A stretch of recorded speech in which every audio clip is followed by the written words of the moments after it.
kwa ucheko. Kawasalimu. Haleluya, kawatakia amani ya Yesu. Kawatakia amani ya Bwana. Haleluya. Amen. Haleluya. Amen. Haleluya. Chepesi makofi. Shangilia kwa ajili ya Bwana. Shangilia kwa ajili ya Bwana. Shangwe na furaha tena. Amina. Amen. Vous nous mettre. Bwana Yesu asifiwe. Amen. Je veux Dieu pour cette soirée. Bariki Mungu kwa jioni ya leo. Et pour ce que continue de faire. Kwa yale ambayo anaendelea kutenda. Je veux dire aussi pour nos chorales qui nous embarquent dans le temps fort de louange et d'adoration. Na bariki Mungu vile kuona kwaya wanaotubeba katika sifa na maabudu. Ce soir, le Seigneur m'a dit jioni ya leo Mungu aliweka moyoni mwangu que je puisse payer le transport pour une chorale. kwamba nilipie billet wa korale moja hapa. Et ce soir, la grâce tombe sur Ebenezer. Na hii neema inakuwa juu ya Ebeneza. Alléluia. Amina. Alléluia. Amina. Attendez, ça c'est Ebenezer. Il y a Ebenezer, il y a quoi? Il y a Ebenezer. Ebenezer na kwaya gani? Il y a Ebenezer. Kuna kwaya na nini? Power of God et il y a Fearless. Power of God and Fearless. Fearless. Ok. Non. Le frère là, il est dans Fearless. Ule kijana anakuwa ndani ya Fearless. Venez. Ule kule nyuma Patrick. Kuja hapa. Kuja hapa.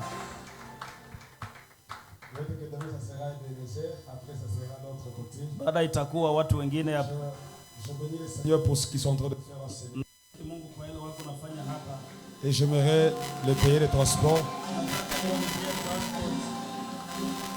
Je sème dans le ministère Fearless. Alléluia. Que Dieu vous bénisse et que la grâce tombe encore sur vous. Alléluia. Apprenez à s'aimer dans les ministères. Lorsque vous voyez la grâce de Dieu dans la vie d'une personne,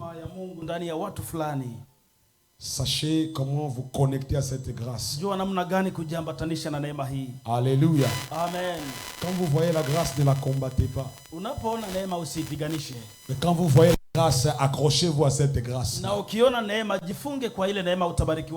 Alléluia. Amen.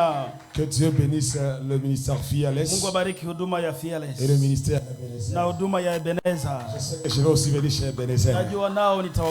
Alléluia. Amen. Alléluia. Amen.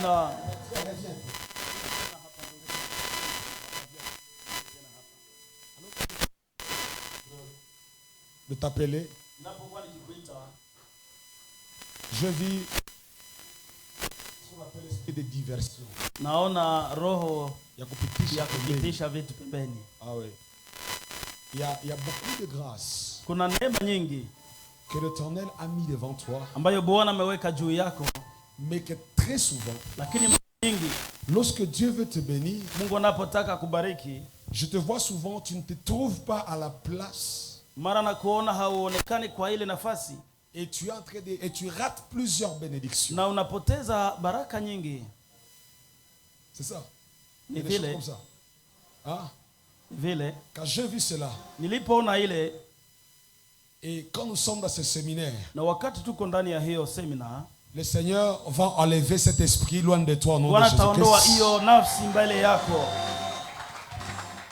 Et quand la bénédiction arrive, tu te trouveras là où il y a la bénédiction. Donne-moi ta main. Qu'à partir d'aujourd'hui, tu ne rates plus la grâce de Dieu dans ta vie. À partir de ce soir, que la grâce te localise, que les bénédictions te localisent, et que l'esprit de retard soit anéanti dans ta vie au nom de Jésus-Christ. Que l'esprit qui te fait rater puisse aller loin de toi au nom de Jésus-Christ. Que la grâce de Dieu soit sur toi et que tu prospères. Et que ton ministère explose encore. Par le nom puissant de Jésus-Christ. Amen. Amen. Amen. Acclamez pour Jésus-Christ. Nous prenons nos Bibles dans Exode chapitre 1. Le verset 8 à 11. Nous sommes toujours dans notre passage. Exode chapitre 1. 8 à 11. Nous pouvons lire avec Swahili rapidement. Basi akatokea mfalme mwingine huko Misri ambaye hakumjua Yusufu, naye akamwambia watu wake, tazameni jinsi Waisraeli walivyo wengi na wenye nguvu kuliko sisi. Ni lazima tutafute hila ya kuwapunguza na kuwazuia wasiongezeke, la sivyo kama vita vikitokea watajiunga na adui zetu na kuitoroka nchi. Basi wa Misri wakawateua wanyapara wasimamie Waisraeli na kuwatesa kwa kazi ngumu. Waisraeli wakafanya kazi ya kumjengea Farao miji ya kuwekea akiba, Pitomu na Ramsesi. Ramsesi na Pitomu, endelea. Lakini kadiri walivyoteswa ndivyo Waisraeli walivyozidi kuongezeka, na kuenea katika nchi. Hivyo wa Misri wakaogopa sana watu wa Israeli. Wakaogopa sana watu wa Israeli. Chapia Yesu makofi mazito. Shangilia Bwana kwa utukufu wa Bwana. Alléluia. Amen. Alors ce soir, alafu jioni hii, j'aimerais que tu sois attentif. Nataka uwe makini sana. Parce que nous allons prendre une autre dimension. Sababu tutakamata hatua nyingine. Et à partir d'aujourd'hui, na kuanzia leo, j'aimerais qu'on me donne plus de temps dans l'enseignement. Nataka muwe mkinipa muda sana katika mafundisho. Parce qu'après l'enseignement, sababu baada ya mafundisho, nous aurons des temps de prière. Tutakuwa tukikuwa na muda ya maombezi. Mais aussi je sens l'esprit des prophètes sur moi aussi. Na vile nasikia roho ya kinabii juu yangu. Nous allons aussi entrer dans la dimension prophétique enseignée ici. Mara tutaingia katika hatua ya kiunabii mahali hapa. Alléluia. Amina. Alléluia. Amina. Il faut que Dieu parle sur ta situation. Nabidi Mungu aongee juu ya shida zako. Il faut que Dieu puisse te localiser là où tu es. Nabidi Mungu akutafute mahali ulipo. Est-ce qu'il y a une personne qui est prête à être localisée par le Seigneur ce soir? Tayari Mungu amtafute hapa. Alléluia. Amen. Alors ce soir, comme nous sommes en train de parler de ce grand thème, je finis le mystère prophétisant, le mystère de signe pascal. Maintenant ce soir, je veux commencer à notre sous-thème, toujours dans les grands thèmes dans lesquels nous sommes. Et ce sous-thème est intitulé combattre et vaincre l'esprit de Pharaon. Alléluia. Amen. Combattre et vaincre l'esprit de Pharaon. Est-ce qu'il y a des personnes qui sont prêtes à combattre et à vaincre Seigneur ici? Est-ce qu'il y a des personnes qui savent qu'ils vont vaincre vraiment? Ah, si tu es vaincu, est-ce que tu peux déjà commencer à acclamer déjà Seigneur? Alléluia. Amina. Dis avec moi, je suis vainqueur. Dis avec les plus forts, je suis vainqueur. Je suis plus que vainqueur. Au nom de Jésus-Christ. Alléluia. Amina. Alors, quand nous parlons de ce thème, bien-aimé, parce que quand nous parlons du thème pascal, nous parlons de la sortie du peuple d'Israël de l'Égypte. Nous parlons de sa libération sous l'emprise de Pharaon pour la liberté. Il quitte l'Égypte qui est sous l'emprise de Pharaon pour la liberté que Dieu les a appelés. Alléluia. Tu es appelé pour la liberté. Tu n'es pas appelé à être dominé par les pharaons et les satans. Celui qui a le droit de dominer sur toi, il s'appelle l'Éternel des armées. Lui et lui seul. seul. wa majeshi yeye peke yake. Il n'y a que lui qui t'a libéré. Ni yeye peke yake amekufungua. Et c'est lui qui a le droit Na ni yeye ana haki de dominer sur toi. ya kutawala juu yako. Le péché n'a pas droit de dominer sur toi. Dhambi haina uwezo ya kutawala juu yako. La magie n'a pas droit de dominer sur toi, non. Uchawi haina uwezo ya kutawala juu yako. Il n'y a que Jésus qui a le droit de dominer Yesu sur toi. pekee ana haki ya kutawala juu ya maisha yako. Et Jésus seul. Yesu pekee. Alléluia. Amina. Alors écoute ceci. Alafu sikia hii. Nous parlons de la libération Tunaongea juu ya ufungulifu sous l'emprise de Pharaon. chini ya utumwa wa Farao. Alors écoute ceci. Alafu sikia hii. Quand nous parlons de Pharaon, tunapoongea juu ya Farao, Pharaon n'est pas seulement un titre royal. Farao sio tu cheo ya kifalme, mais Pharaon c'est un esprit. Lakini Farao ni roho. Écoute. Sikia. Pharaon, je dis que c'est un esprit. Ni roho. Et quand vous prenez le mot Pharaon, unapochukua neno Farao, le mot Pharaon, neno Farao signifie la grande maison. Inamaanisha nyumba kubwa. La grande maison. Nyumba kubwa. La grande maison. Nyumba kubwa. Ça, retenez ça. Hii uishike. C'est pourquoi même quand vous voyez les loges, quand on dit loge, ndio maana wanaposema nyumba fulani, loge mystique, nyumba ya kiuchawi, ça c'est la maison. Ni nyumba fulani. Ça tire son origine d'ici. Inatoa chemichemu yake hapa. La grande maison. Nyumba kubwa. C'est ce que même les loges mystiques ont pris racine de yale cela. watu wa kiuchawi wametokeza pale. Et même la plus grande loge en Afrique, c'est la loge pharaonique. Na uchawi ukubwa ni uchawi wa kifarao. Alors, c'est la grande maison. Alafu nyumba kubwa hii. Alors, écoutez. Alafu sikia. Farao, quand il est vivant, wakati yuko hai, c'est aussi un homme, mais en même temps un Dieu. Ni mtu tena kama Mungu. Alors, chez les Égyptiens, alafu kwa Wamisri, quand Pharaon est vivant, Farao anapokuwa yuko hai, il s'appelle le dieu Horus. Anaitwa Mungu Horus. Et quand il meurt, quand on enterre le pharaon, il devient le dieu Osiris. Anabadilika kuwa Mungu Osiris. On a étudié ça à l'école, n'est-ce pas? Tuliyasoma hata shuleni si vile. Le dieu Osiris. Mungu on a étudié ça à l'école. Tuliyasoma shuleni. Mais aussi on dit que les pharaons, lakini pile wanasema Farao, il est le fils du dieu qu'on appelle le dieu Ré, qui est le dieu soleil. Ni mtoto wa Mungu, Mungu jua. Et donc le pharaon n'est pas seulement une personne, yamba Farao si mtu tu, mais c'est aussi un esprit. Lakini vile ni roho.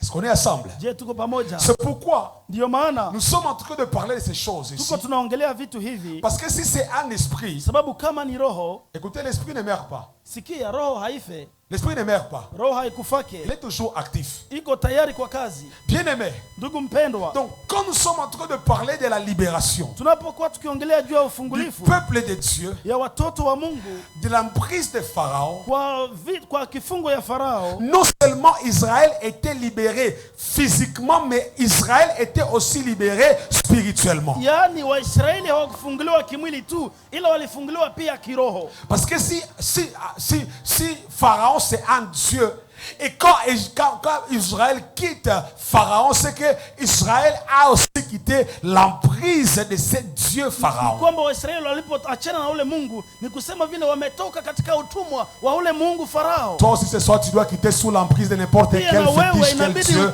Parce que notre agneau, c'est l'agneau pascal qui fait nous libérer.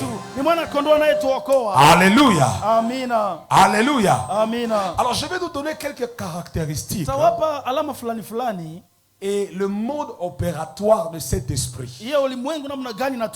Parce que plusieurs sont ici, mais ils sont encore poursuivis par l'esprit de Pharaon. Alors je vais vous donner les caractéristiques. Et nous allons naviguer dans celle-ci et puis nous allons prier. Parce qu'il faut que tu sois libéré de toute emprise de Pharaon dans ta vie. Sema nitafunguliwa kwa jina la Yesu Kristo. Amina. Sema nitafunguliwa kwa jina la Yesu Kristo.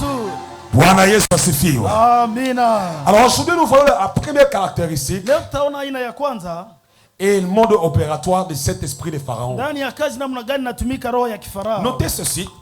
Andika hivi. L'esprit de Pharaon, roho ya kifarao, c'est un esprit qui combat et qui veut maintenir captifs les enfants de Dieu. Ni roho inapigana na inapenda ishikilie watoto wa Mungu. Est-ce qu'on est ensemble? Amina. Il veut combattre, inapenda ipigane, mais il veut aussi maintenir captifs. Na iache watu wafungwa. Alors que Dieu a déjà donné l'ordre de quitter. Na wakati Mungu ameleta amri ya kutoka. Mais l'esprit ici, lakini hiyo roho, il ne veut pas laisser que ces gens ici puissent aller. Hataki watu hawa waende. Alors que notre Pâques a déjà été célébré. Wakati Pasaka yetu imesherekewa. Mais le diable ne veut pas nous laisser. Lakini shetani hataki. Il ne veut pas nous laisser libres. Hataki tuacha huru. Il y a beaucoup de chrétiens qui sont ici. Kuna wengi walio hapa. Ils sont poursuivis. Wanaendelea kufuatiliwa. Écoutez bien aimé. Sikia ndugu mpendwa. Moi, je ne crois pas qu'un chrétien peut être possédé. Siamini kwamba Mkristo anaweza afungiwa na mapepo. Mais je crois qu'il peut être poursuivi. Lakini anaweza fuatiliwa na mapepo. Alléluia. Amina.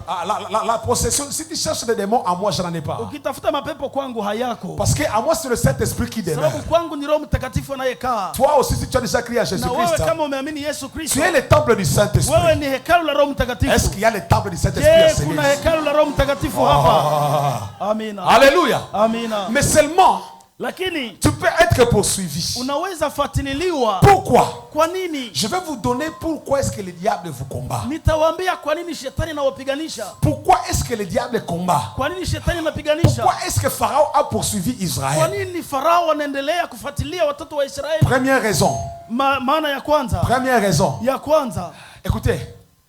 L'Égypte ou Pharaon, Misri ama Farao, il avait des travaux à faire. Walikuwa na kazi za kufanya. Et il avait peur que lorsqu'il va libérer ses peuples, na waliogopa kwamba eti watakapoachilia hawa watu, il avait peur que ces travaux puissent chômer. Walikuwa na hoga hizi kazi zisifanyike. Est-ce qu'on est ensemble? Je, tuko pamoja? Je dis Pharaon signifie la grande maison. Farao inasema nyumba kubwa. Et quand on dit maison, unaposema nyumba, ça veut dire qu'il y a des travaux à faire. Ni kusema kuna kazi za kufanya. Alléluia. Amina. Et écoutez ceci. Sikia. Lorsque Israël était en Égypte, wakati Israeli ilipokuwa Misri, ils étaient des esclaves de la maison de Pharaon. Walikuwa watumwa wa nyumba ya Farao. Mais écoutez ceci. Lakini sikia. Lorsque Dieu est venu, Mungu alipokuja, il a dit non. Akasema hapana. Mon enfant, mtoto wangu, mes enfants watoto wangu ne peuvent pas être des esclaves des démons. Hawawezi kuendelea kuwa watumwa. Je n'ose pas dire que toi aussi tu ne veux pas être des esclaves des démons. Non, non, non, non, non. Non. Hapana. Non.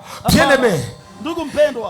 Comme il a une maison, wakati kuna nyumba, il veut des serviteurs. Anataka watumishi. Parce qu'il a des travaux à faire. Sababu ana kazi za kufanya. La Bible nous dit ceci. Biblia inatuambia hivi. Que les enfants d'Israël, kwamba watoto wa Israeli, ils ont bâti deux villes. Walijenga miji mbili. Ramsès et Typhon. Ramsès na Tifoni. Mais écoutez ceci. Lakini sikia. Écoutez ceci. Sikia hii. Alors que Pharaon a besoin de construire des villes. Wakati Farao ana haja kujenga miji. Écoutez ceci. Sikia. Dieu aussi a besoin de construire une ville. Mungu pia ana haja kujenga mji. Ah, tu n'as pas compris. Haujaelewa pale. Tu n'as pas compris. Haujaelewa. Écoutez ceci. Sikia. Pharaon veut que les enfants d'Israël lui construisent deux villes. Farao anataka watoto wa Israeli wamjengee miji miwili. Mais Dieu aussi a une ville Jérusalem qui doit être construite par les enfants d'Israël. Mungu pia ana mji wa Yerusalema ambayo inabidi ijengwe na watoto wa Israeli. C'est pourquoi bien aimé. Ndio maana ndugu mpendwa, j'aimerais te dire une chose. Nataka nikwambie kitu moja. Aujourd'hui, leo, tu dois refuser de rester dans l'esclavage des ennemis. Inabidi utoke ndani ya utumwa ya tu dois refuser les travaux de l'ennemi. Parce que Dieu a aussi des travaux qu'il a déjà prévus pour toi. Lorsque le diable te donne ses travaux, il est en train de te faire rater les travaux qui sont à toi, qui sont attendus pour toi dans la terre promise. Pourquoi ce soir tu dois refuser de construire des châteaux pour le diable, de construire des châteaux pour les démons. Non. Non, toi tu es là où Dieu t'appelle. Il y a une ville, il y a des travaux qui sont prévus pour toi. Leo katala kila kazi ya zambi katika jina la Yesu Kristo. Leo tunakatala kila kazi ya shetani kwa jina la Yesu Kristo. Hautatumikia shetani, hautatumikia mademo, hautatumikia ulimwengu wa shetani, lakini kuna kazi ya Mungu ambayo lazima ukatumike. Chapia Yesu makofi kama unaamini haya. Alléluia. Amen. C'est pourquoi, bien aimé, le diable te combat. Pourquoi? Parce que quand il te regarde, façon dont tu l'as déjà quitté, ses travaux sont en train de chômer. Et j'aimerais dire au diable, s'il attend que je puisse venir faire ces travaux-là, s'il attend que je puisse faire ces travaux, il va chômer éternellement. Parce que toi et moi, nous sommes déjà dans les camps de Jésus. Et nous ne sommes plus les serviteurs de Satan. Mais nous allons servir l'Éternel, celui qui nous a sauvés. Ambia mwenzako shetani atachômer. Satan va chômer. Ah oui, c'est ma bien. C'est ma shetani atachômer. Satan va chômer. Alléluia. Amina. Alléluia. Amina. Tu n'as jamais compris ça. Bien aimé. Vous savez, hein, il y a des femmes que Dieu a créées. Et quand le diable te regarde, quand il regarde ta beauté, façon dont il est jaloux. Pourquoi? Parce que quand il te regarde, il dit anasema, si seulement si kama tu je pouvais avoir cette fille, ningelipata tena huyo dada. Par jour, il y a 5 hommes qui la draguent. Kwa siku kuna wanaume 5 wanaompata. Cette fille allait démolir combien de foyers? Huyo msichana angelibomoa manyumba ngapi? Il te regarde. Anakutazama. Il dit mais pourquoi? Anasema kwa nini? Si seulement si je pourrais la voir. Kama ningemupata tena. Façon dont elle pouvait créer des scandales dans l'église. Namna gani angelifanya vituko ndani ya kanisa. Si seulement je pourrais la voir. Kama tu ningemuweza. Façon dont il pouvait détruire plusieurs vies. C'est pourquoi j'aimerais dire encore une fois, Satan a causé la paix, a causé la longtemps. Mais toi tu ne vas pas le servir parce que tu as été libéré par le sang de l'agneau. Est-ce qu'il y a quelqu'un qui a été libéré ici? Est-ce qu'il y a quelqu'un qui a été libéré? Et tu dis, je ne peux plus retourner. Je ne servirai plus les diables. Alléluia. Amina. Alléluia. Amina. À ce moment ici, il y a plusieurs des choses qui sont en train de chômer. Plusieurs des travaux du diable qui sont en train de chômer. Et le diable regarde. Qui va encore boire mon alcool? Ah, il y a une personne que je vois ici. Oh, c'est un ami. Ni ndugu, ni rafiki. Papa Trésor, viens. Est-ce qu'on peut acclamer? Papa Trésor, unaweza kuja hapa. Est-ce qu'on peut acclamer? Unaweza kuja hapa tushangilie. Viens papa. Unaweza kuja hapa. Viens. Kuja hapa. Alléluia. Amina. Alléluia. Amina. Façon quand je vois mon frère Trésor. Namna gani nimeanza ona huyo ndugu yangu Trésor. Alléluia. Amina. Papa mataka kaboe matabo. Anaweza panda kwa madhabahu. Alléluia. Amina. Quand je vois ses frères, depuis le dimanche, il est ici. Ses frères, je l'ai vu à Goma. Et quand je l'avais vu à Goma, j'avais des larmes aux yeux. Je disais, Seigneur, pourquoi? Pourquoi? Et j'ai commencé à parler avec lui. J'ai commencé à prier pour lui. Depuis Kampala, je prie pour lui avec son frère Joël. Quand je suis en train de le voir ici, dans la présence du Seigneur, il est en train de faire chômer beaucoup de bars.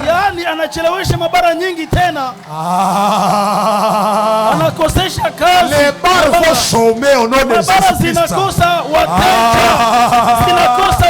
Les prostituées vont chômer au nom de Jésus-Christ. Je dis que plusieurs vont chômer. Si seulement ils attendent que toi, tu puisses faire leur travail. Et quand je vois ce frère ici, j'aimerais le prophétiser sur toi. Tu es un serviteur de Dieu. Tu vas faire des grandes choses dans cette vie. L'Éternel va t'utiliser puissamment. Tu ne seras plus sous la prise de l'ennemi. Au nom puissant de Jésus-Christ. Le diable a voulu le détruire. C'est un homme qui a touché l'argent. Et même quand je parle avec lui comme ça, je suis en train de voir la grâce des millionnaires. Mamilioni naiona ndani yake. Je suis en train de voir la grâce des millionnaires. Niko naona neema ya mamilioni. Mais le diable lakini shetani a voulu prendre ça alitaka vikamate kule et l'amener dans les bars pour être bousillé. Amupeleka ndani ya mabari ili apoteze vyote. Trésor. Lakini trésor. Je me tiens ici. Ninasimama hapa. En tant que prophète de l'Éternel kama qui est nabii wa vivant. Bwana aliye hai. J'aimerais te dire une chose. Nataka kuambia kitu moja. Tu vas financer l'évangile plus que toute autre personne. Utasapoti habari njema kuliko watu wengi.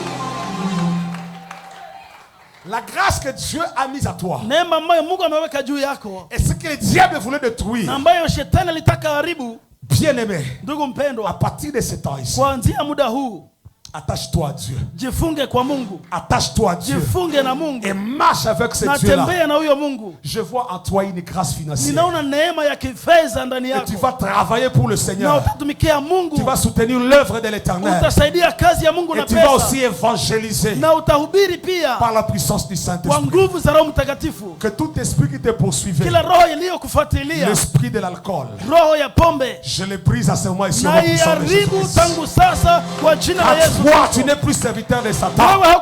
Mais tu es serviteur de l'Éternel. Mets-toi à genoux. Mets-toi à genoux. Par la puissance que Dieu m'a donnée. Lève tes mains, lève tes mains, lève tes mains.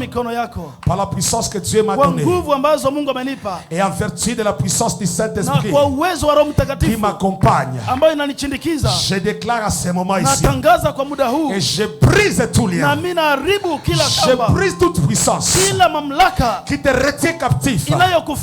Et à ce moment ici même, je te consacre serviteur de l'Éternel. Je te consacre évangéliste de la parole.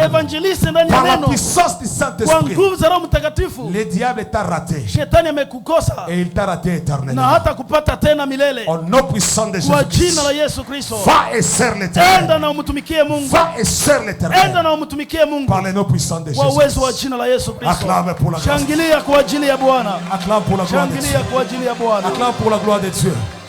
Acclame pour la gloire de Dieu. Acclame pour la gloire de Dieu. Leo chômage inaingia kwa shetani kwa sababu hautamtumikia tena shetani, lakini wewe ni mtumishi wa Mungu. Amina. Chapia Yesu makofi mazuri. Shangilia Bwana. Haleluya, haleluya. Haleluya, haleluya. La force d'Israël, nguvu ya Israeli, a bâti des villes en Égypte. Ilijenga miji kwa Misri. Oh. Bien-aimé, il y a plusieurs personnes que le diable a pris. Il y a plusieurs personnes qui ont des enfants dans le deuxième monde sans le savoir. Et chaque fois que tu viens avoir l'argent, ces enfants-là viennent réclamer. Il y a des gens qui ont comme ça des rêves. Tu mets des enfants.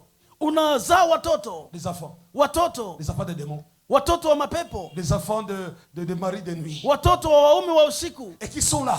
Nambao wako pale. Quand tu veux avoir l'argent, unapotaka kupata pesa, ils viennent réclamer cela. Wanakuja kudai zile pesa. Et au lieu que ton argent puisse te servir, kuliko pesa zako zisaidie kwa manufaa yako. Il y a plusieurs personnes qui sont ici. Kuna wengi hapa. Vous avez l'argent. Una pesa. Mais ça finit dans vos mains, vous ne savez même pas comment. Lakini zinaporomoka kwa mikono, haujui zimeenda wapi, zimefanya kazi gani. Il y a plusieurs personnes comme ça qui Dieu me parle à ce lieu. Kuna wengi hapa Mungu ananiongelesha kwa ajili yao. Tous les efforts de bien gérer. Wanafanya nguvu yao kulinda mali. $200, $300.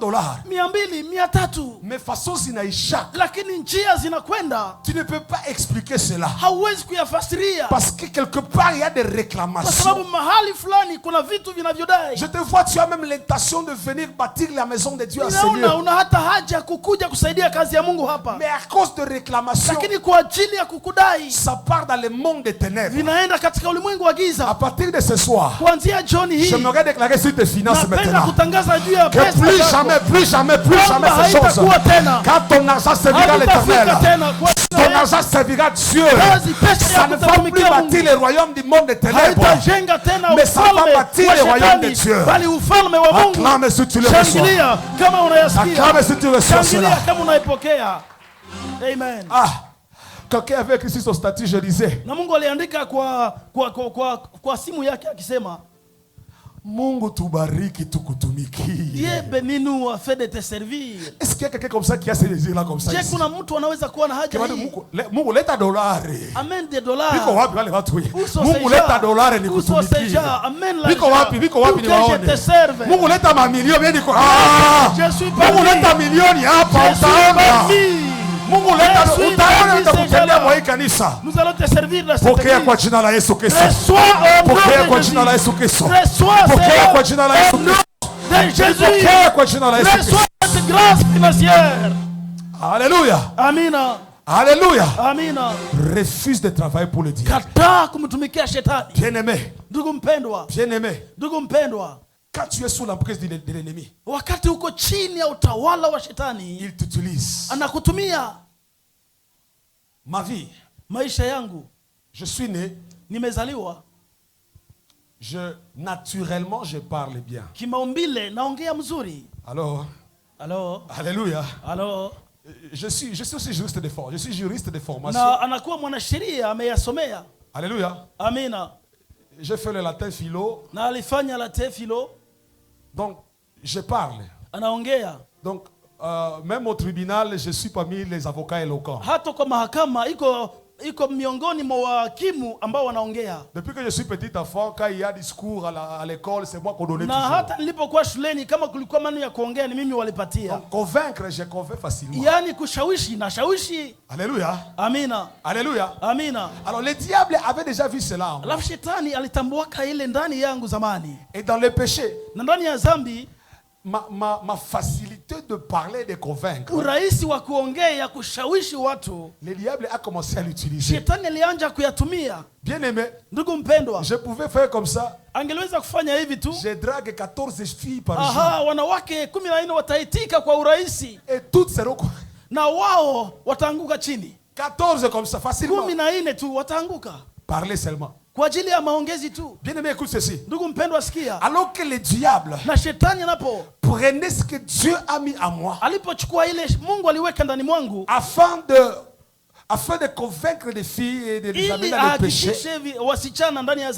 Aujourd'hui, Dieu utilise le même don qu'il a utilisé en moi pour que je puisse ramener de plusieurs personnes à Jésus-Christ. Car désormais c'est Dieu qui règne en moi. Kuanzia leo Mungu atumikishe kesho. À partir d'aujourd'hui, Shetani hatagusa tena karama yako. Shetani hatagusa tena ile yenye Mungu alitia ndani mwako. Lakini kwanza leo Mungu akaitilize. Mungu aitumikishe kwa jina la au nom de Jésus. Alléluia. Amina. Alléluia. Amina. C'est pourquoi le diable te combat. Ndio maana shetani anakupiga vita. Parce que c'est avec ta beauté. Sababu anajua kwa urembo wako, il peut faire tomber plusieurs personnes. Anaweza kuangusha watu wengi. Même des pasteurs.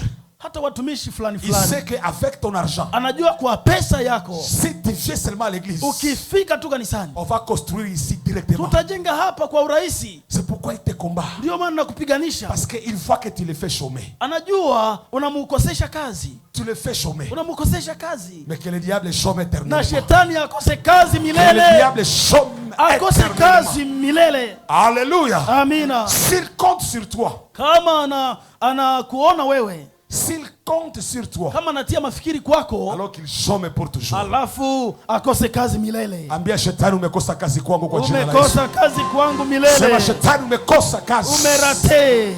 Umekosa kazi. Umekosa kazi. Il y a des gens qui sont ici. Kuna watu walio hapa. On a dit que c'est toi qui seras l'héritier de la sorcellerie de la famille. Na wakasema ni wewe utariti uchawi ya kijamaa. Engunza ya sokulu. Bien aimé, non.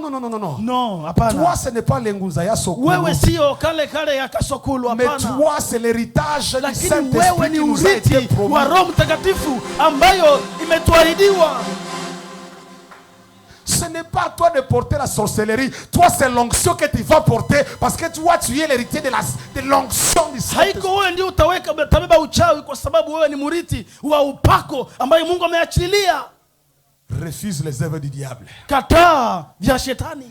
Refuse les briques des Égyptiens. Kataa matofali ya Misri. Refuse de bâtir les villes pour les Égyptiens. Kataa kujengea wa Misri. Mwaka ya kuonelewa na shetani tayari imekwisha. Les années d'humiliation sont passées. Mwaka ya kuonelewa na zambi tayari imekwisha. Les années du péché sont finies. Sitakuwa pale juu nijengee shetani madhabahu hapana. Je ne serai plus là pour bâtir des hôtels au diable. Lakini tajenga madhabahu. Mais je bâtirai l'hôtel de Dieu. Kwani Mungu amenibeba nipaka Yerusalemu nipachie. Parce que l'Éternel m'a apporté en Israël. Alléluia. Alléluia. Amina. Deuxième raison. Maana ya pili. Pourquoi est-ce que les pharaons combattaient? Kwa nini wa farao walipiganisha wa Israeli? Deuxième raison. Ya pili maana yake. C'est au verset 9. Ni kwa verse ya 9. La Bible nous dit ceci. Biblia ilisema. Il dit à son peuple. Kambia watu wake. Voilà les enfants d'Israël qui forment un peuple plus nombreux. Tazameni jinsi wa Israeli walivyo wengi.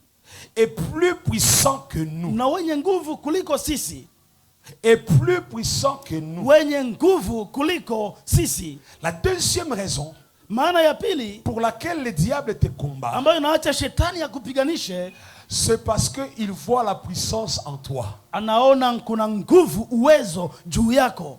Alléluia. Amina. C'est parce qu'il voit la puissance en toi. Anaona uwezo ulio juu yako. Bien-aimé, ndugu mpendwa, tu n'as jamais compris haujawahi kuelewa que des fois kwamba mara la raison pour laquelle tu es combattu, kinachoacha unapiganishwa, c'est seulement parce que les gens voient qu'il y a quelque chose de plus que...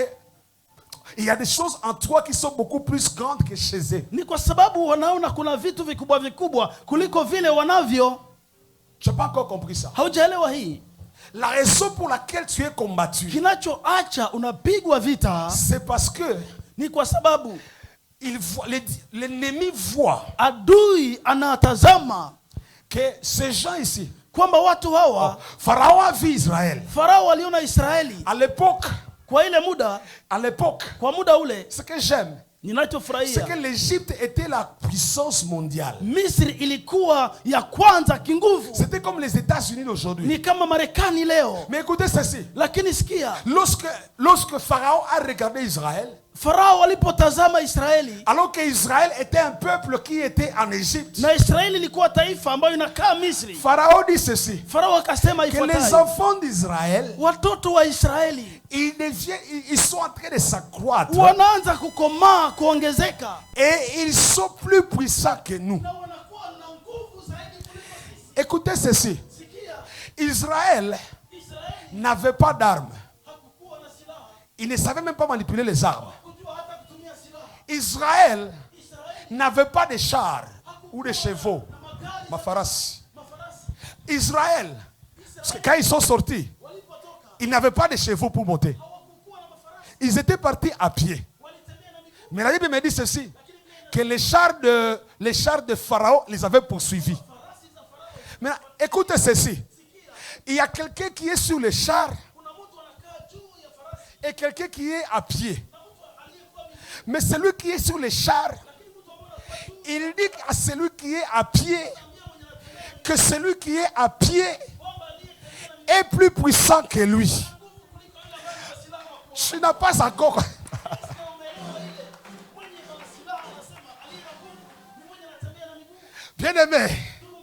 Bien-aimé, avoir Jésus-Christ, c'est la plus grande armée que nous avons.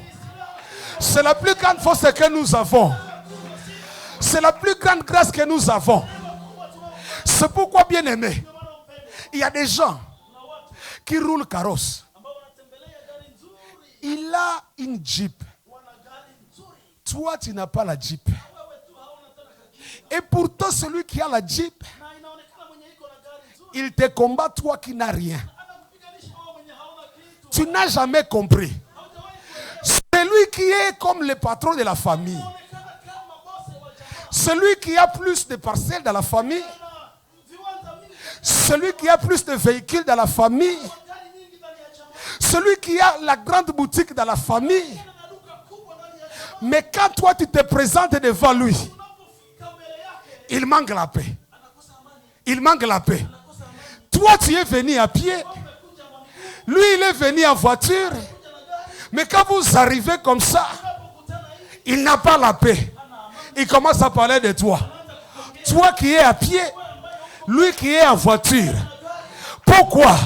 Le Jésus qui est à toi dépasse les voitures qu'il a. Celui qui est à toi, il te donne beaucoup plus de valeur que la valeur que lui donne sa voiture.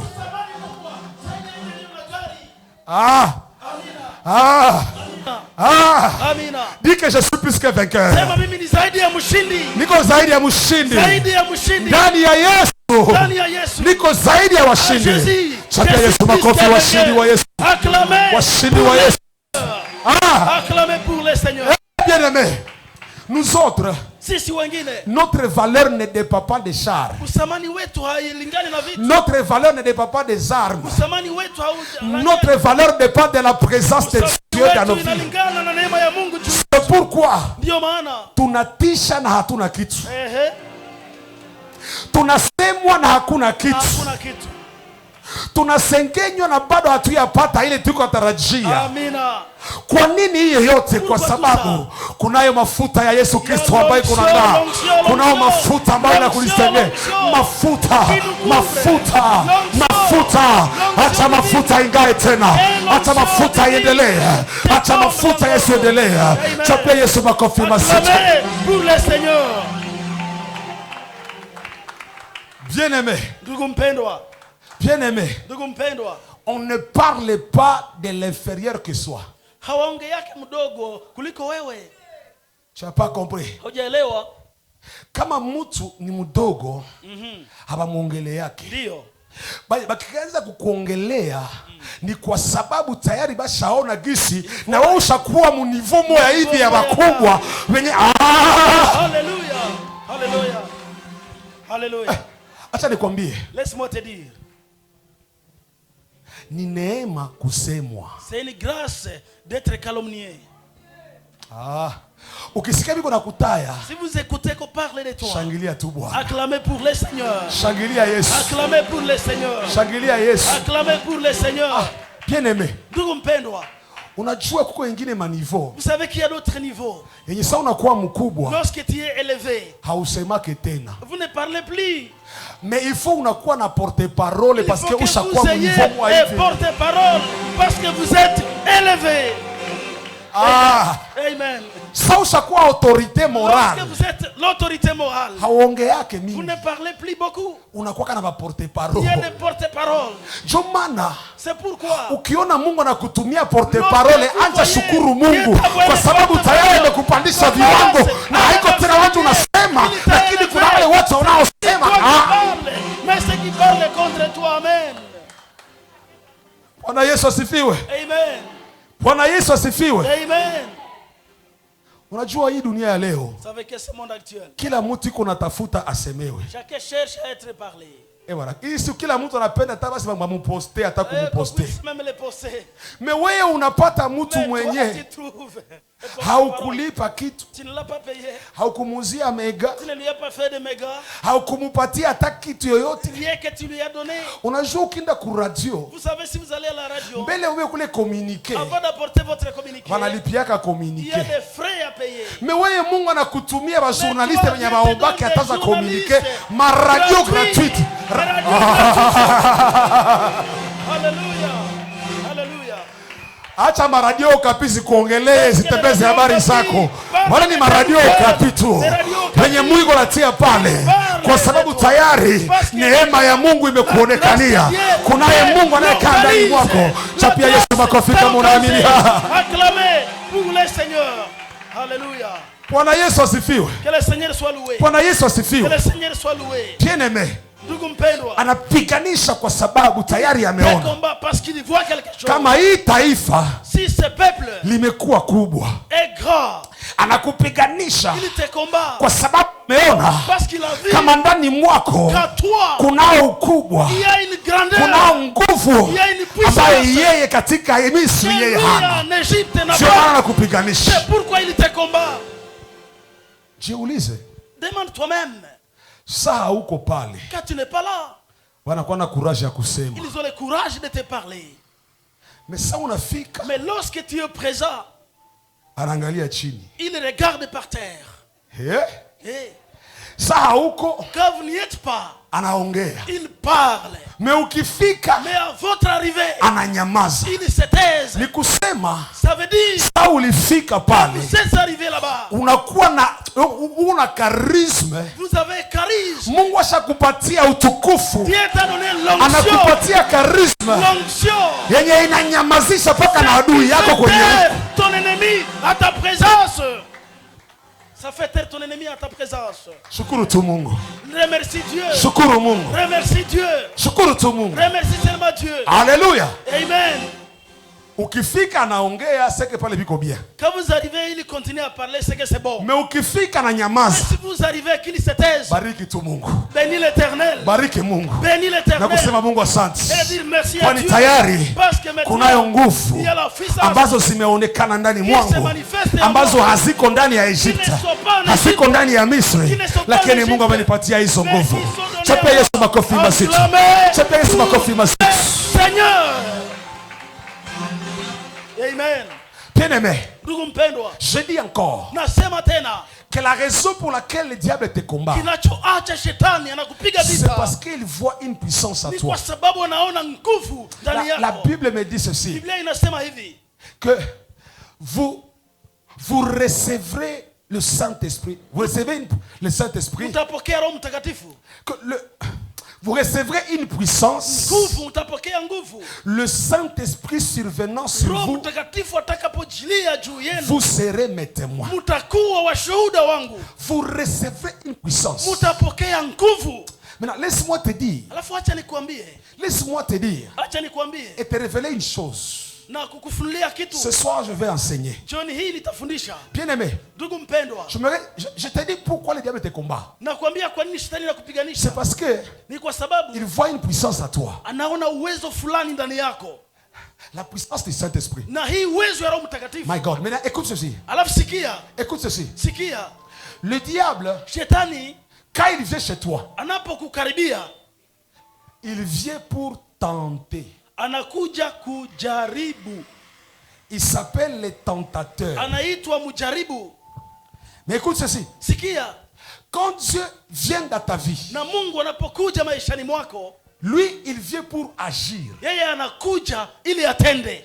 Il ne vient pas pour tenter. Hakuja kujaribu kutazama tazama. Le diable c'est tenter. Shetani yeye ni kujaribu. Mais Dieu c'est agir. Lakini Mungu anakuja ili atende, ajioneshe. Tu n'as pas encore compris. Maintenant, écoutez ceci. Pour tenter, celui qui tente, c'est-à-dire il n'est pas sûr de ce qu'il veut faire. Celui qui sait faire, il ne vient pas tenter. Il vient pour agir. Mais c'est lui qui n'est pas sûr de lui-même. C'est pourquoi quand il est venu auprès de Jésus, il est venu pour tant. Pourtant, alikuja kujaribu Yesu. Pour voir ce qui est kosimba ou bien kosimba. Allô? Allô? Est-ce qu'on est ensemble? Tuko pamoja. Tuko pamoja. Tunafatana. Tuko pamoja. Tunafatana. Acha nikupatie mfano mmoja. Laisse-moi te donner un exemple. Bien-aimé. Ndugu mpendwa. Il y a une jeep qui est ici. Kuna gari iliyo hapa. Pour le pasteur. Ya mchungaji. Écoutez. Sikia. Si est-ce que tu sais conduire? Je, unajua kutembeza gari? Tu ne sais pas conduire. Hajui kutembeza. Voilà, viens un peu. Kuja hapa kidogo. Viens un peu. Mama qui? Mama qui? Mama nani? Jina lako mama nani? Mama John. Mama John. Joy. Écoutez. Sikia. Si on donne la jeep ici à Mama Joy. Wakipana ile gari kwa Mama Joy. Donne la clé. Leta contact ya gari. Iko wapi? Alléluia. Amina. Alléluia. Amina. Je viens. Ninakuja. J'ai la clé de contact. Nina nani funguo ya gari. Je la donne à Mama Joy. Ninapatia Mama Joy. Je dis la voiture est là. Nasema gari iko pale. Pars avec ça à la maison. Enda nayo nyumbani. Ne donne pas à quelqu'un d'autre. Usipatie mtu mwingine akutembezee. Wewe njoo uitembeze wewe nayo tu pars avec à la maison. Wewe nayo kwako. Tu vas donner ça à ton mari. Na utaipatia bwana yako. Nasema ni kado ya mtumishi Baraka. Nasema ni zawadi ya mtumishi Baraka amekugawia. Condition ni moja, ingia mgari, shurti ni moja, mwenyewe uitembeze nayo paka nyumbani until yours, mpaka kwako. Alléluia. Amina. Vous voyez? Mnasikia? Quand elle va partir là où il y a la Jeep, atakapokaribia gari, elle ira là-bas. Ataenda pale. Puisqu'elle a besoin quand même de la Jeep, non? Ana haja ya gari sivile. Haupende upate gari. Mungu akupatie kwa jina la Yesu Kristo. Mungu akupatie hiyo gari. Kwa jina la Yesu Kristo. Kwa jina la Yesu. Ah. C'est comme ça que le Saint-Esprit travaille avec moi. C'est comme ça que le Saint-Esprit anaongea. C'est comme ça qu'il travaille avec moi. Ni vile naongea na mimi. C'est pas pour rien que je t'ai choisi parmi tout le monde ici. Si kwa bure nimekuchagua kwa watu wengine. C'est le ciel qui a décidé de donner aussi ce que toi tu cherches aussi. Amina. Que tu puisses l'avoir au nom de Jésus-Christ. Kwa jina la Yesu. Alors, vous voyez, mnatazama, quand elle va partir, atakapokaribia gari, là où il y a la Jeep, kwenye gari, elle regarde d'abord ici. Anatazama. Comment je vais ouvrir? Namna gani nitafungua gari? Elle ne sait même pas. Hajui hata kusoma. Alors qu'il y a des boutons ici. Kuna mabuto za kugusa. Tu vois? Anaona. Comme elle ne sait pas, hivi hajui, elle va arriver là-bas. Atafika pale, elle va faire comme ça. Atafanya kujaribu kufungula, gari nakatala. Bon. Comment est-ce qu'on ouvre? Elle ne sait pas. Namna gani wanafunguaka? Bon. Par hasard, ça ouvre. Kwa bahati inaweza fungula. Par hasard, ça ouvre. Kwa bahati inaweza fungula. Elle rentre à l'intérieur. Anaingia ndani. Comment est-ce qu'on va démarrer? Sasa namna gani atachamusha gari? Elle ne sait pas. Hajui. Elle va tenter. Atajaribu, anaweza kata na mafungula. Alléluia. Amina. Hey, elle va tenter. Atajaribu kufungula. Par hasard, si le véhicule se démarre. Kwa bahati ikiwaka tu. Maintenant, aller sur la route. Sasa kwenda barabarani. Parce qu'elle est venue pour... Elle ne sait pas conduire. Hajui kutembeza. Elle va aller nyoka. Ataenda huko na kule. Jusqu'à ce que mpaka elle va commettre des accidents là où on ne peut même pas commettre des accidents. Atafanya hata maksida na kwenye haezi fanyika. C'est pourquoi écoute ceci. Ndio maana sikia. Lorsque vous donnez votre vie au diable, unapopana maisha yako kwa shetani, parce que ce n'est pas lui qui a été désigné de diriger votre vie. Sababu si yeye alitambuliwa kuongoza maisha yako. Il vient pour tenter de diriger votre vie. Anakuja kujaribu kukamata vola ya maisha. C'est pourquoi lorsqu'il entre dans votre vie, même là où on ne peut pas commettre l'accident, il fait commettre l'accident. Même là où on ne peut pas tamponner quelqu'un, il tamponne quelqu'un. Lorsque le diable est dans la vie de quelqu'un, une simple conversation avec ta femme, comme c'est le diable qui est là, incompréhension, injure.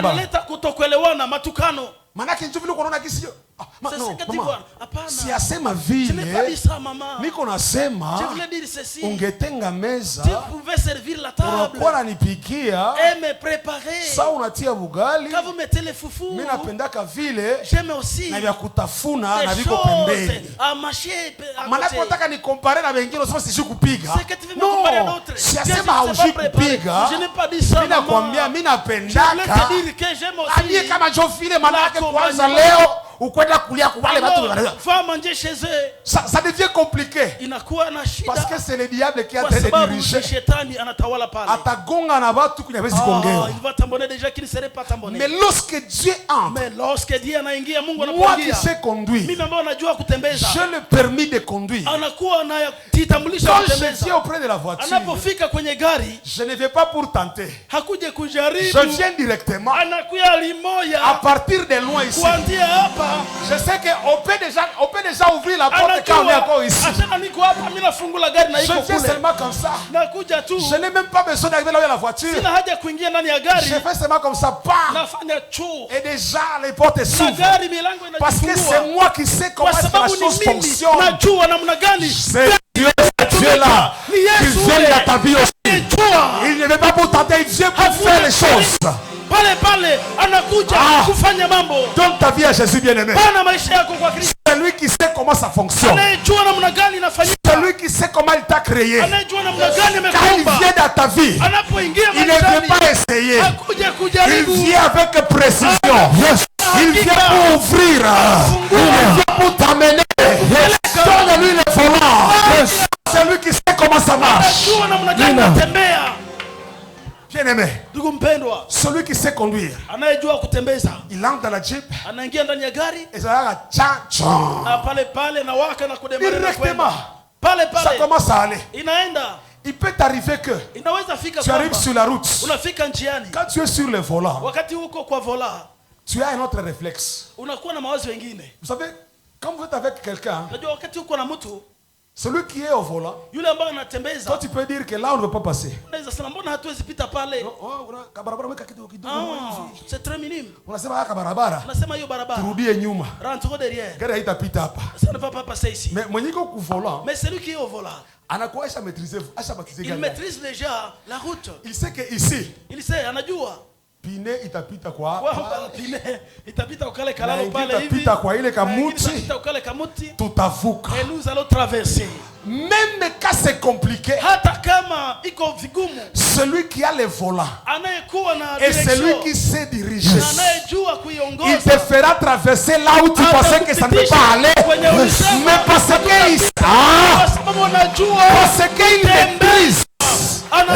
qu'il maîtrise, tu vas passer là où les hommes disaient que ça ne va pas passer. Je dis que tu vas arriver là où les hommes disaient que ça ne va pas arriver. Parce que tu es conduit par celui qui maîtrise. C'est Dieu qui maîtrise ta situation bien. Amen. Il ne vient pas pour tâter. Il ne vient pas pour essayer. Mervyn, tu n'as pas commencé par essayer, non. Ici, hein, on n'est pas en train d'essayer. Nasema hatuko na jaribu. Yes. Hatuko na pima. Yes. Tuko na manda ya Mungu. Amen. Aliyesema lazima hii itakuwa hapa. Watafunguliwa mahali hapa. Watu wataokoka mahali hapa. Watu wataokolewa mahali hapa. Hatupime. Yes. Tulikuja pamoja na nguvu za Mungu. Na lazima kieleweke hapa. Lazima kionekane hapa.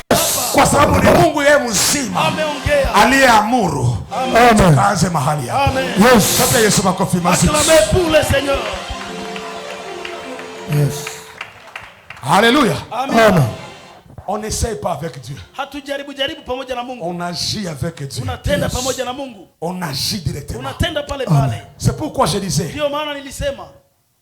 le diable te combat à cause de la puissance que tu as. À cause de la puissance que tu as. Ne te minimise pas, bien-aimé. Ne te minimise pas, bien-aimé. Il y a une puissance qui est à toi, que le diable a déjà vu. Il y a une destinée devant toi, que le diable a déjà vu. Les gens qui sont plus belles que toi te critiquent. Ils te critiquent. Mais c'est vous les belles, non? Si mon pite mbele basi. Vyangu vinabasumbua kako nini? Mes choses vous dérangent à quoi?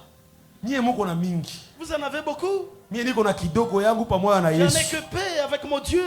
Pandukwe, si mukule bienu. Oh, consommez les vôtres. Si mukule bienu. Consommez ce qui vous appartient. Cela ne vous suffit pas? Bien-aimé. Bien-aimé. Wako naona kindani yako. Il voit à toi. Aliye ndani mwako. C'est lui qui est à toi. Anapita yule aliye ndani ya ulimwengu. Amen. Ndio maana ulimwengu unakupiganisha. C'est pourquoi le monde te combat. Kwa sababu ndani mwako. Parce qu'à toi. Munayo hiyo kitu kikubwa. Il y a une grande chose à toi cachée. Bwana Yesu asifiwe. Amen. Unaweza kama maombi nyuko unafanya haiko unafanya kazi. Parce que votre prière ne fait rien? Non. Non. Non. Hapana. Ungejua kisi. Si vous saviez. Kuna watu ambao washaka rate familia yako juu ya maombi yako. Il y a des gens qui ont raté ta famille à cause de ta prière. Tu unajiuliza kama ndukwe. Et vous vous demandez pourquoi? Niko na jombea yangu ni mie na familia yangu. J'ai pris moi et ma famille. Mais façon que c'est belle famille na kushimamia. La belle famille s'élève contre toi. Non, mie niko naombea mwangu. Moi j'ai pris chez moi. Siwaambia hata mukie mu ministère. Je ne sais pas appeler au ministère. Mubakie kwenye muko. Restez où vous êtes. Na mie niko kwenye niko. Et moi je reste où je suis. Lakini wanakupiganisha na kwenye huko. Mubakie kule. Ni kwa sababu kitu moja. Kunayo moto ambao uko natoka mahali hapa. Uko na wasumbua huko. Unawasumbua kwa sababu wanaona moto ambao hawana, wanaona moto ambao hawana kwao, sio maana unawasumbua katika maombi yako. Haleluya. Amen. Haleluya. Amen. À cause de la puissance. Kwa ajili ya nguvu. Et la dernière chose, pourquoi est-ce que tu es combattu? Pourquoi est-ce que Pharaon a combattu Israël? Un peuple esclave qui n'a rien. Habana farasi, habana char de combat. Ils n'ont rien. Mais il dit ils sont puissants. Bien aimé, écoute ceci. Verset 9 et verset 10. Verset 9 et verset 10. Il dit ceci. Il dit à son peuple. Allez-y. Voilà les enfants d'Israël qui forment un peuple plus nombreux et plus puissant que nous. Maintenant écoutez ça. Allons. Montrons-nous habiles à son égard. Empêchons qu'il ne s'accroisse et que s'il survient une guerre, il ne se joigne à nos ennemis pour nous combattre et en faire sortir du pays. La dernière raison pour laquelle tu es combattu, c'est à cause de l'allié qui est avec toi dans ton combat. Amen. Écoutez ceci. Ils disent ceci. La peur ou la raison qu'a avancé Pharaon. Tout d'abord, il dit que ces gens sont devenus plus nombreux. Et puis ils sont devenus plus puissants. Maintenant, il ajoute une chose. Il dit que ces gens ici, s'il y a une guerre qui survient, ces gens ici, ils risquent de s'allier à nos ennemis. Et puis ils vont nous combattre. Et puis ils vont sortir du pays. Écoutez ceci. Il est en train de rattacher la sortie de l'Égypte par l'alliance avec quelqu'un d'autre qui serait leur ennemi. Il est en train de parler de la sortie de l'Égypte qui est conditionnée par une chose. C'est que Israël puisse s'allier avec un autre qui est leur ennemi et que par là il faut combattre l'Égypte et ils vont sortir du pays. Donc Pharaon a peur d'une chose, que ces gens ici, s'ils trouvent quelqu'un qui devient leur allié avec la puissance qu'ils ont, c'est fini pour moi. Donc ce qui lui fait peur, c'est qu'Israël puisse trouver un allié. La seule condition qui te manque dans ton combat contre Pharaon, c'est seulement avoir un allié.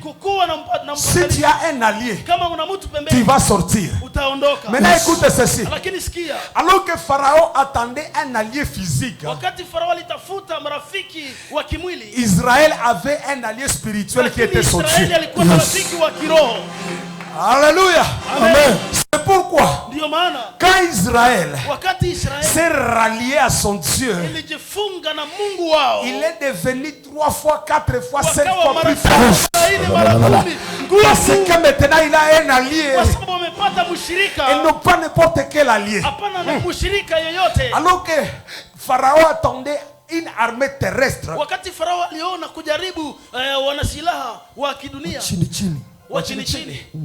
Israël s'est rallié à l'armée céleste. Je me te dire une chose, bien aimé. Ton allié c'est l'armée céleste, bien aimé. Yes. Toi tu n'as pas l'allié des hommes, tu as l'alliance avec Dieu. Yes. C'est avec Dieu que tu vas sortir. Amen. C'est avec Dieu que tu vas sortir. Miaka ya kuonolea umefanya nini? Miaka ya kutabele umefanya nini? Miaka ya kutawali umefanya nini? Chacun Yesu makofia bien. Chacun Yesu makofia bien. Dis avec moi j'ai un allié. Sema nina rafiki. Nina rafiki pembeni yangu. Sema nina rafiki. Nina rafiki. Sema nina rafiki. Nina rafiki. Na rafiki yangu ni Yesu. Rafiki yangu ni Yesu. Ndani ya vita yangu. Ndani ya vita yangu. Sipigani mwenyewe. Sipigani mwenyewe. Napiganiwa. Napiganiwa. Ndani ya hii vita. Ndani ya hii vita. Tembea mwenyewe. Tembea mwenyewe. Tembea na jeshi la mbingu. Na jeshi la mbingu. Ndani ya hii vita. Pigani mwenyewe. Pigani mwenyewe. Pigana na malaika za Mungu. Ya Yesu wako. Seigneur. Yes. Bien-aimé. Ndugu mpendwa, kuna yeye aliye pembeni yako. Nataka kukuambia hauko peke yako. Hauko peke yako. Kuna yeye aliye pembeni yako. Na yule aliye pembeni yako ni Bwana wa majeshi. Amen. Ni Bwana wa majeshi. Yes. Jiunge tu pamoja na yeye. Jiunge pamoja na wewe. Utatoka ndani ya hiyo kifungo. Yes. Utatoka ndani ya hiyo kifungo. Pamoja na yule ambaye umejivumbatanisha naye. Unatoka ndani ya hiyo magonjwa. Yes. Yule ambaye umeterosha naye. Inuka, inuka, inuka, inuka katika maombi. Anza piga mikono huko naomba. Piga mikono huko naomba. Ambia piga mikono. Aya ya ya. Kila silaha jaomba. Jina la Yesu Kristo. Kila chochote kilichokuinukia, kila